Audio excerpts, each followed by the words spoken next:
ఇప్పుడు ఒక ఏది మన రిజర్వేషన్స్ ఇష్యూలో చిన్న తేడా ఇస్తే చూడండి, దేశమంతా రగిలిపోతుంది. అవును. ఆ టైప్ ఇక్కడ మహిళా రిజర్వేషన్స్ లో రావట్లేదే. అది ఎందుకంటే ఇప్పుడు కాంగ్రెస్ పార్టీ 2 సార్లు మోసం చేసింది. 2004 ఎన్నికల మేనిఫెస్టోలో పెట్టింది, 2009 ఎన్నికల మేనిఫెస్టోలో పెట్టింది. వాళ్ళు అంటుంటారు మేము అన్ని అమలు చేసాము, తెలంగాణ కూడా అమలు చేసాము. 2004లో అమలు చేయలే, 2009 తర్వాత కూడా కేసీఆర్ దెబ్బకి చేశారు, కానీ అందులో ఎక్కడ అమలు చేశారు?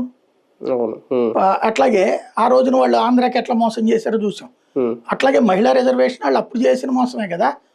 ఏది పార్లమెంట్ లో రాజ్యసభలో ఆమోదించారు, లోక్సభలో ఆమోదించారు. కాంగ్రెస్ పూర్తి బలం ఉండి అప్పుడు కూటమిగా ఈవెన్ బీజేపీ మద్దతు ఇస్తానని చెప్పినా కూడా బీజేపీ ఆల్రెడీ రాజ్యసభలో మద్దతు ఇచ్చేసింది. లోక్సభలో మద్దతు ఇవ్వకపోతే బీజేపీ నిలదీయచ్చు కదా. అప్పుడు ఇప్పుడు నిన్న అనుకోండి మళ్ళీ మహిళా రిజర్వేషన్ అడ్డుకుంది ఎవరు? వాళ్లే.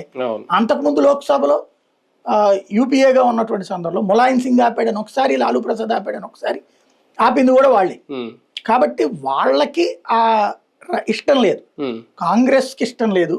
ఎందుకంటే చాలా మంది మగాళ్ళ ఈపోతాయి అన్నది ఈ ప్రాంతీయ పార్టీలో, ఉత్తరాది ప్రాంతీయ పార్టీలకు ఇష్టం లేదు.